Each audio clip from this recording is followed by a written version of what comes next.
Au cœur de la Côte d'Ivoire vivent les Gouro, un peuple qui compte près de 200 villages répartis entre la forêt déboisée et la savane arborée.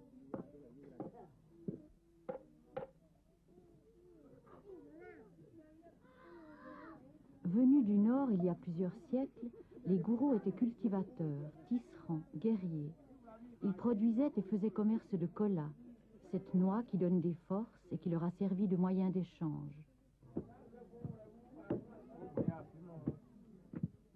Lors de la conquête coloniale, ils ont courageusement résisté aux militaires français. Les colonisateurs les ont largement réquisitionnés lors des périodes de travail forcé. Ils se rallièrent très tôt au RDA, le mouvement de résistance animé par l'actuel président Houphouët-Boigny.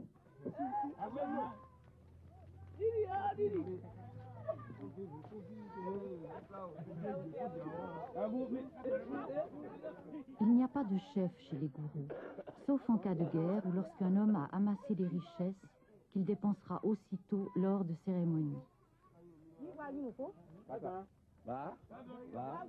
Ce sont les vieux ou les propriétaires des masques qui effectuent les rites religieux et règlent les conflits sociaux.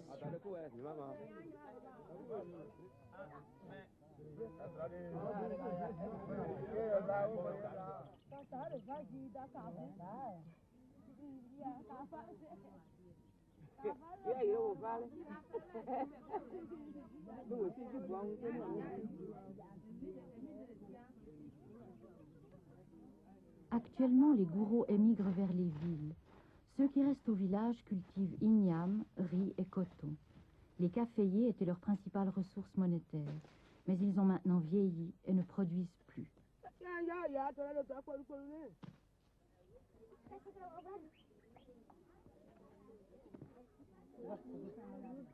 Les Gouro ont gardé intacte leur tradition religieuse.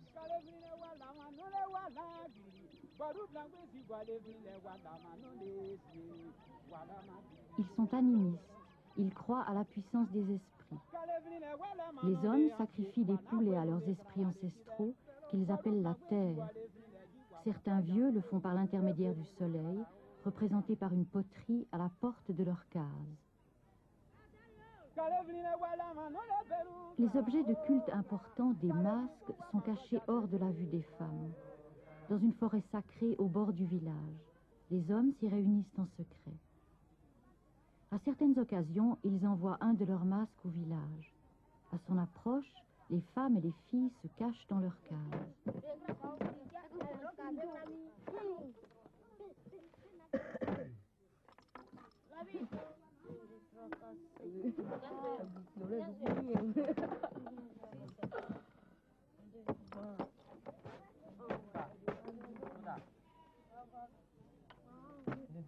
Les jeunes garçons possèdent également un masque, le kolo, fait de feuilles de gingembre.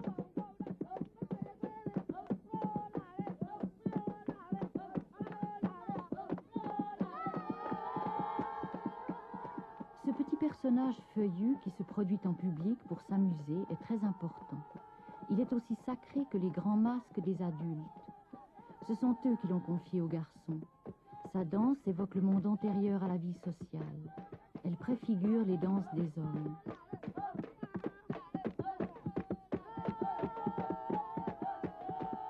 Les enfants se plaisent à chanter les chansons obscènes de Kolo qui disent « Kolo n'a pas de femme, il baise donc les trous du bois.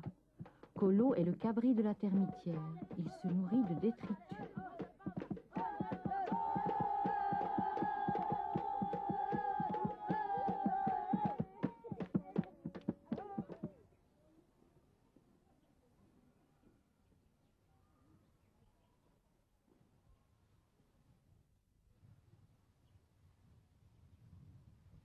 Janvier, la saison sèche. On a récolté les produits de la terre, les greniers à riz sont pleins, le coton est vendu. Une certaine abondance règne.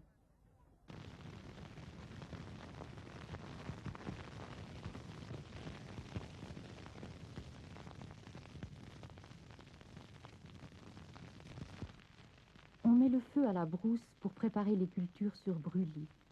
Autrefois, ces feux débusquaient du gros gibier. Aujourd'hui, il ne reste plus grand-chose à chasser.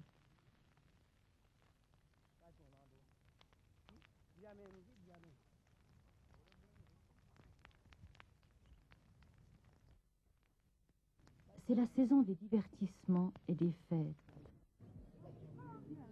C'est aussi celle du vent, des esprits, de la maladie, de la mort.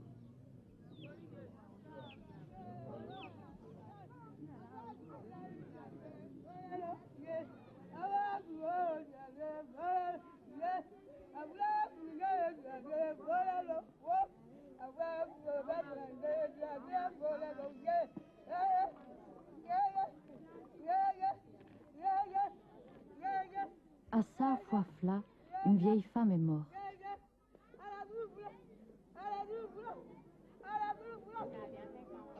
Les pleurs des coépouses du quartier, de leurs filles et aussi de ses sœurs annoncent le deuil au village. Tous les rites du deuil sont confiés aux femmes, sauf celui de creuser la tombe et de porter le corps.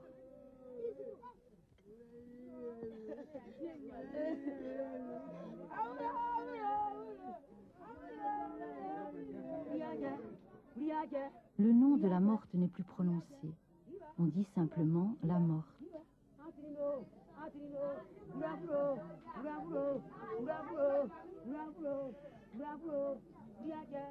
Sa fille chante autour du corps. La guerre m'a tué, la guerre m'a tué. C'est-à-dire, moi aussi je suis morte.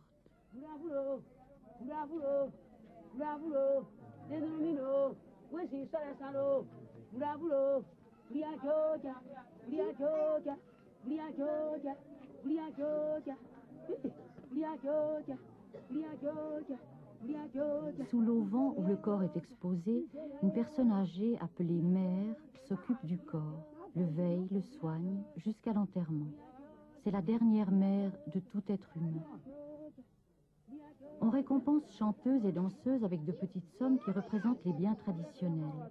Pagne, cola, défense d'éléphants.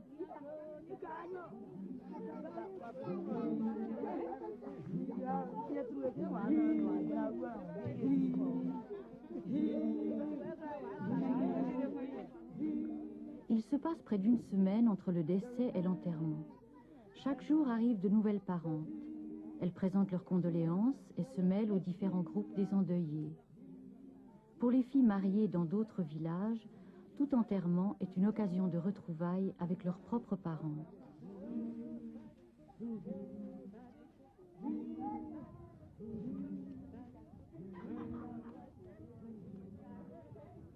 Autrefois, les endeuillées ne portaient qu'un bout de tissu d'écorce comme vêtement.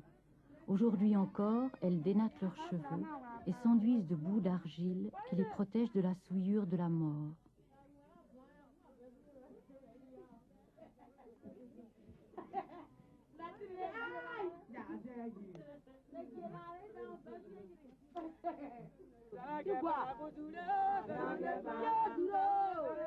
Les femmes occupent Saint-Foifla en pleurant, en chantant et en dansant. Elles sont réparties en plusieurs groupes antagonistes selon qu'elles sont coépouses, sœurs ou filles de la morte. Ici, les épouses insultent les filles. Le buffle l'a tuée au feu de brousse, c'est-à-dire les filles sont responsables de cette mort. Après plusieurs jours d'attente, les neveux désignés par la coutume pour enterrer le corps sont arrivés. Ce sont les fils des sœurs du mari. On plaisante avec eux sur le prix de l'enterrement en poulet et en argent. Cette nuit-là, avec le fils de la morte, des hommes de la famille chantent des chants de deuil, puis à l'aube, des louanges se rapportant au masque des hommes.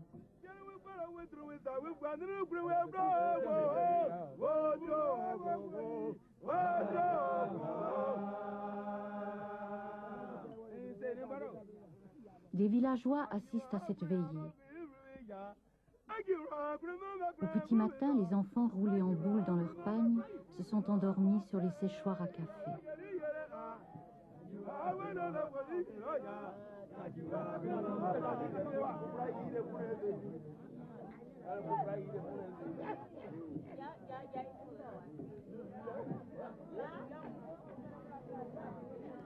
Pendant la saison sèche, les nuits sont froides. Seuls de petits feux réchauffent les assistants transis.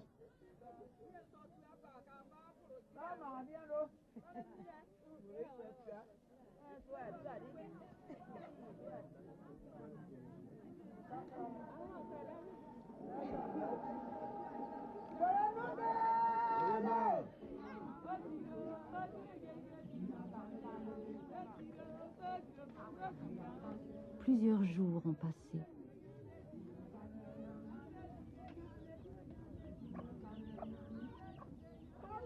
Au matin de l'enterrement, les femmes font encore une fois le tour du village pour évoquer leurs souffrances devant la mort.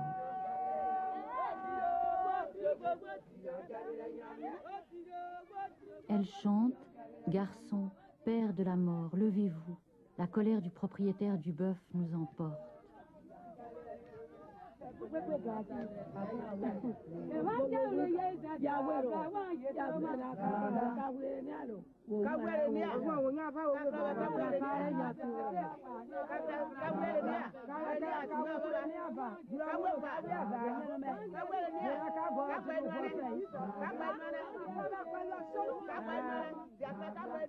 Sa mère, cette femme appelée mère, continue de veiller la morte, dont le visage a été recouvert. On attend les neveux qui demandent en plaisantant de l'argent et des poulets pour creuser la tombe.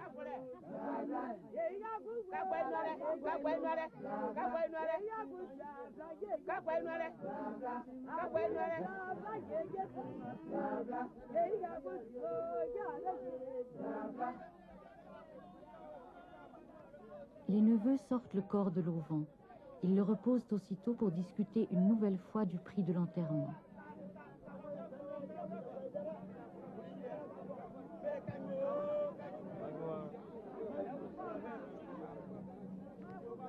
Enfin, avant le coucher du soleil, le corps est emporté.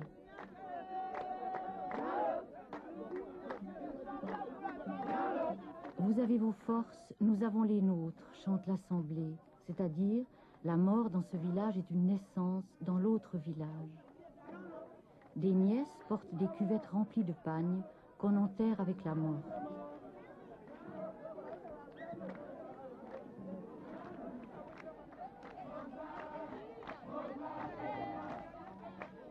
Le cadavre est maintenant sur la route, lieu intermédiaire entre le village des vivants et le village des morts. C'est un moment dangereux. Tout doit se passer très vite.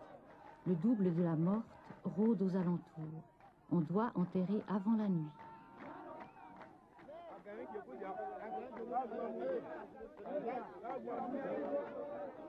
Autrefois, les morts bien-aimés étaient disposés sous les murs des cases. Maintenant, tout le monde est enterré dans une brousse proche du village. Après la mise en terre, les neveux sacrifieront un poulet aux ancêtres pour qu'ils accueillent la morte.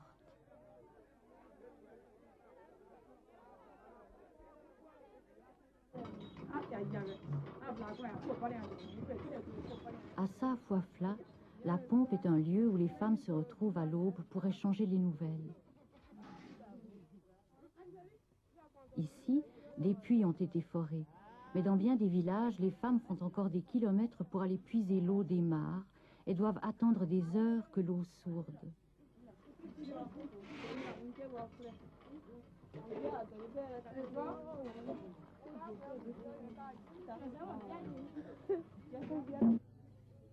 L'émigration des hommes dans les villes surcharge les femmes. Leurs besognes sont épuisantes.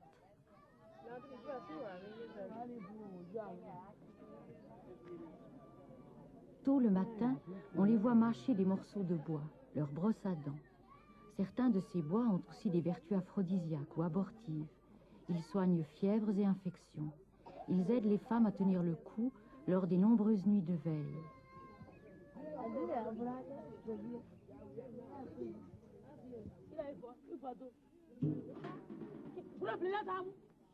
Le village est divisé en quartiers. Dans un même quartier vivent les hommes qui descendent en ligne paternelle d'un ancêtre commun, leurs épouses venues d'un autre village, leurs fils et leurs filles non mariées.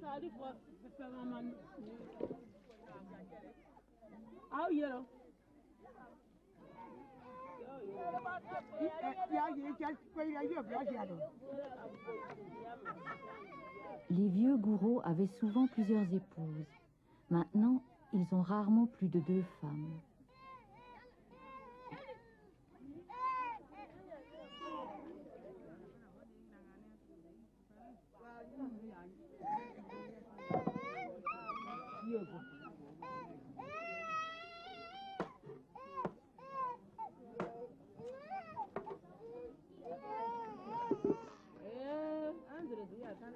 Pour allumer le feu, on se sert des braises de sa voisine, comme le fait Guézou ici, pendant que sa fille rapporte du bois de la savane.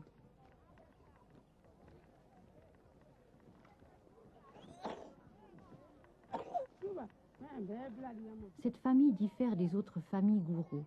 Elle rassemble des femmes qui descendent en ligne féminine d'une ancêtre commune. Dans ce quartier n'habitent que des femmes âgées. Leur qualité particulière et leur gaieté attirent des jeunes et des enfants qui font de longs séjours chez elles.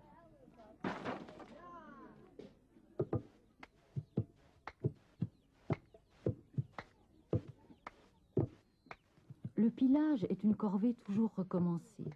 Les femmes séparent le riz de sa balle, puis le vanne. Le riz est une culture importante chez les gourous. On le vend au marché voisin, on en prépare les plats des invités.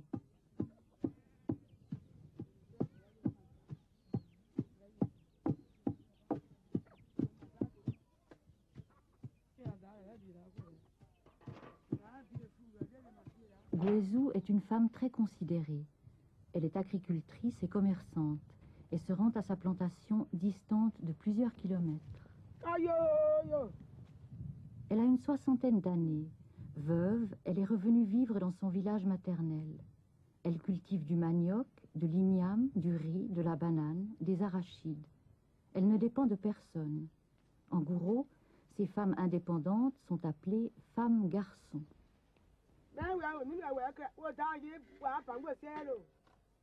Le petit hangar permet de se mettre à l'abri ou de cuisiner. Mais des inconnus s'en sont servis et ne l'ont pas balayé.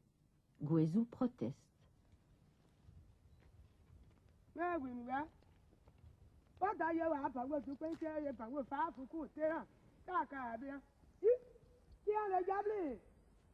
Et voilà que le feu a mangé mes ignames, dit-elle en voyant les dégâts causés par un feu de saison sèche.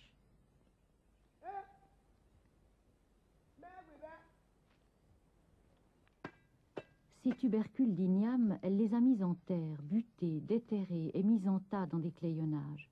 Une partie sera vendue.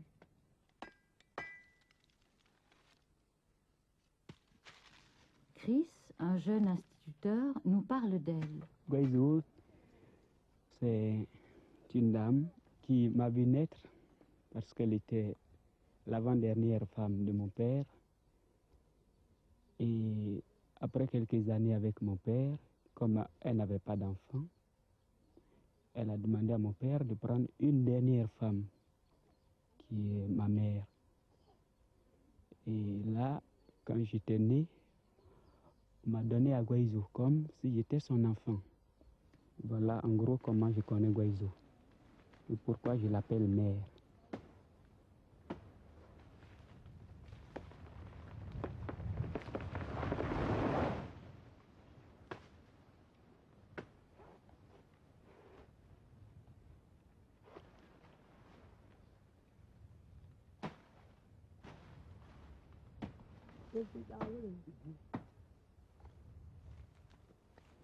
Dans son village, elle fait tous les travaux comme les autres femmes du village, les travaux champêtres bien sûr.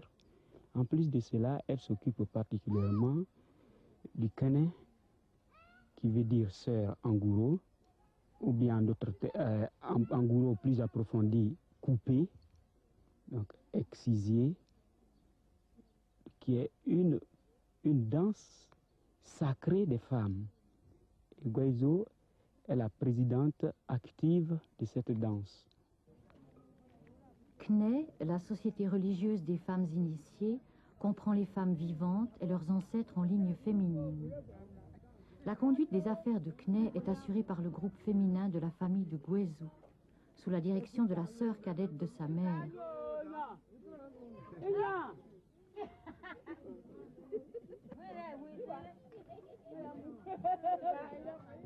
Dans le quartier de Guézou, il y a une petite case sacrée réservée aux femmes, celle de CNE, où sont gardés les instruments de leur rite.